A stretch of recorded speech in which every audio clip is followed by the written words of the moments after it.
Australian sporting experts. From the heroics of Talbot, a national hero that took on the world and won, to modern-day champions and magic moments that inspire an entire country.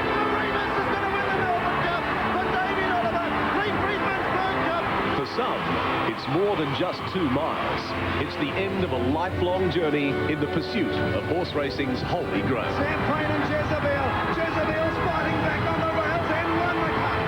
And my beautiful wife and children home watching. I love you all, and we done it. Woo! At last, it's back again. 12 months on from that last piece of wondrous theatre, a new chapter will be written into the annals of Australian sporting history. Today, a sense of achievement and national pride is revealed in all of us and displayed for the world to see. So stand up and cheer, Australia. This is our finest hour. The colour, the excitement and the passion.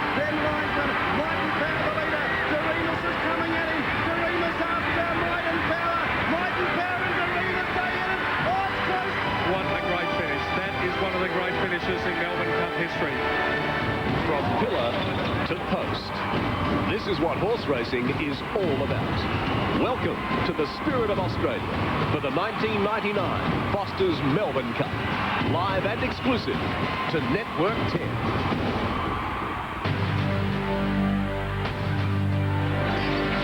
Away they go. The gates of Flashback and the big one is underway. The first time. It's going up on the outside of 2,000 metres left to travel. Right over the Melbourne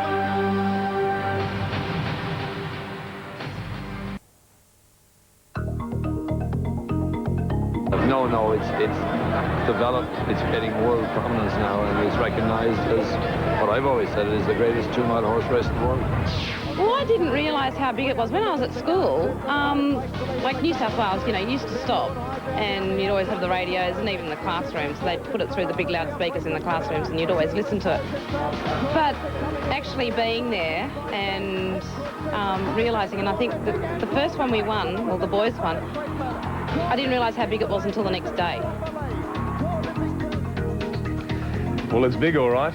Doesn't get any bigger, and it seems to just get more and more international visitors, more and more people from around Australia come every year. The VRC has plans to get more people into Flemington Racecourse.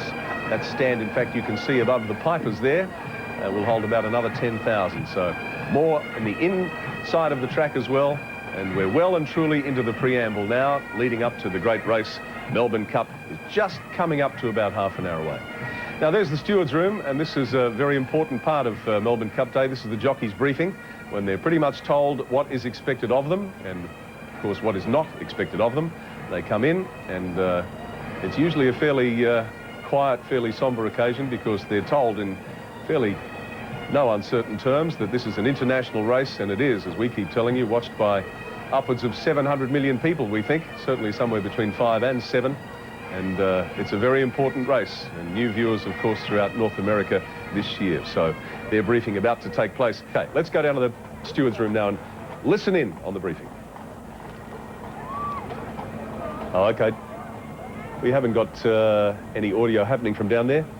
Richard Freedman is with me, and as I said, this is usually a fairly quiet occasion. These blokes listen very intently to what Mr. Gleeson's saying. Absolutely. They're getting a complete lecture here on what Des Gleeson expects them to do in the race. And he'll be particularly interested in what they're planning to do on the turn out of the straight the first time, because that's where a lot of interference happens to him.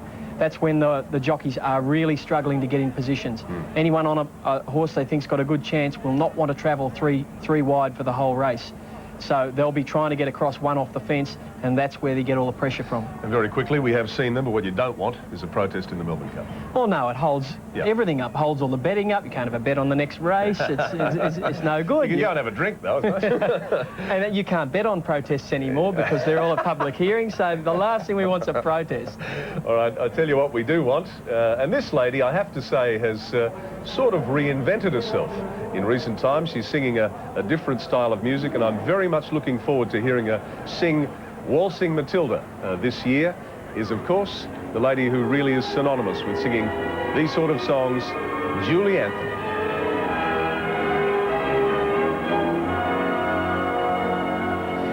Once a jolly swagman camped by a billabong under the shade of a coolabah tree, and he sang as he watched and waited till his billy boiled. You'll come a-waltzing, Matilda, with me. Waltzing, Matilda, waltzing, Matilda, you'll come a-waltzing, Matilda, with me. And he sang as he watched and waited till his billy boiled. You'll come a-waltzing, Matilda, with me.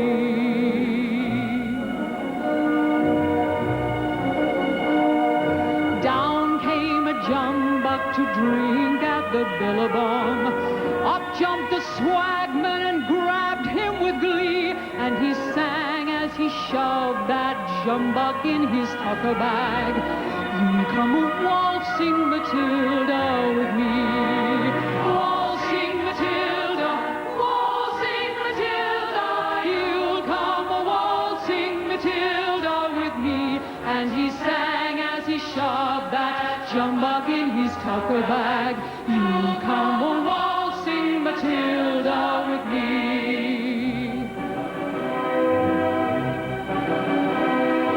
Up rode the squatter, mounted on his thoroughbred. Down came the troopers, 1, 2, 3. Where's that jolly jumbuck you've got in your tucker bag? You'll come a-waltzing, Matilda, with me.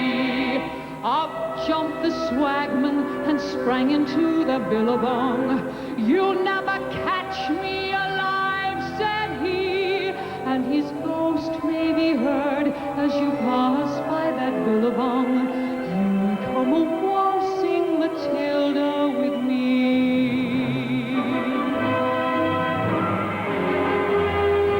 Waltzing, Matilda, waltzing, Matilda, you'll come a-waltzing, Matilda, with me.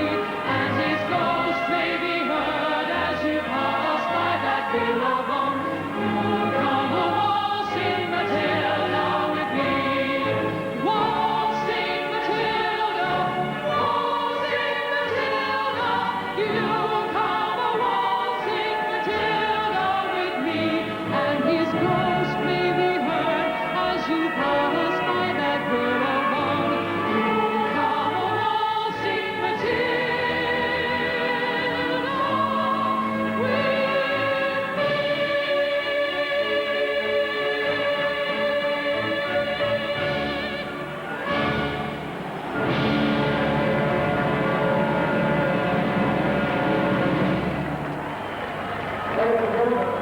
Well, how good was that? Eh? She's fantastic, isn't she? Julie Anthony and the Australian Youth Choir with a brilliant version of Waltzing Matilda. That's just sensational. Richard, this is unbelievable. We've got an email from Kathmandu. Isn't that amazing? Back in the 70s, Bobby Seger had a great song called Kathmandu, remember? This is from Brendan, and they're at the embassy in Kathmandu. They're having a hat competition. They can see the Himalayas from where they are. Apparently it's a beautiful, clear day, end of the monsoon season, coming into the tourist season, and they're watching us there and having a terrific time with their own little personal hat competition. You can just imagine what those hats look like. One of the great things about the information technology revolution is that this can happen. We can communicate with people everywhere in the world. Fantastic. Wherever you're watching us, anywhere in the world, and obviously we now know you're watching us everywhere in the world. We hope you're enjoying the Melbourne Cup coverage. Lynne Talbot is on that members' lawn, which is very packed and very crowded at this point in time. It is electric down here, Tim. Absolutely electric. It's the perfect place right now for designers to flaunt their latest looks.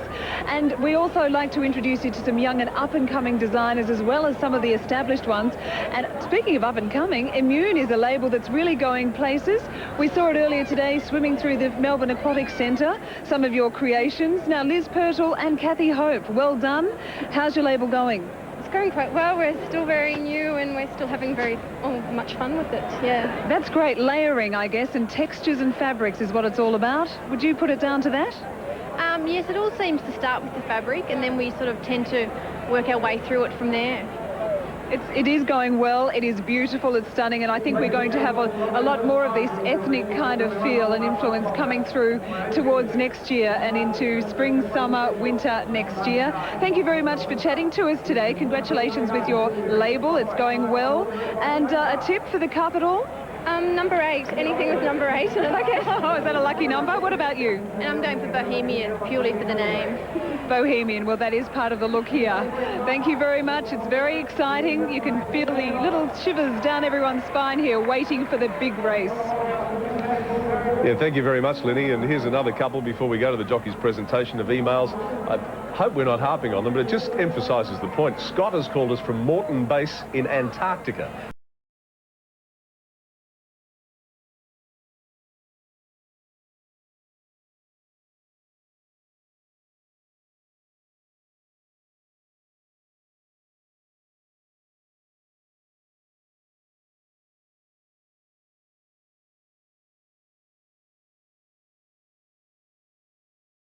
All right, there's our jockeys presentation taking place. You know, this, again, Richard emphasises this race and what it means to us and to the rest of the world. I mean, this doesn't happen on any other day. Well, it doesn't. And the butterflies in the stomachs of those little men will be enormous, because it's the pinnacle of their race in year 2. It's every jockey's dream to ride the winner of that Melbourne Cup. And every one of them, regardless of the price of the horse, is going out there believing he can win. There's the roulettes going overhead, and they've become a fixture too. Of course, the beautiful formation flying of the roulettes. We're used to them in Australia, and our international viewers wouldn't have seen too much of them. There they are, as Richard called them, the little men, and they are, but they're strong, wiry little men with... They are the fittest athletes. Yeah, absolutely. You shake hands with them, it's like sticking your hand in a vice, isn't it? Well, they have to have no fat at all in their system, you know, because they're trying to make the weight all the time, and they're the most fit athletes. And we emphasise the point a lot that it's a dangerous sport, let me tell you. I mean, I've ridden horses over the jumps, but I haven't ridden them at the pace these guys ride them, and it's a very dangerous sport. And we don't like to see any accidents. We've seen a few over the last few years, but we don't like to see them. Of course, if you notice when they come out, you might look at their jackets. They're actually wearing protective gear under the jackets now to try and reduce the danger of injury if they do fall, and it does appear that that has worked. Well, it's going to be a big moment for them in 20 minutes, and a big moment for you, and right around the world, wherever you're watching. The 1999 Melbourne Cup is about to happen in about 20 minutes from now, watched by this 100,000 and the 700 million people right around the world.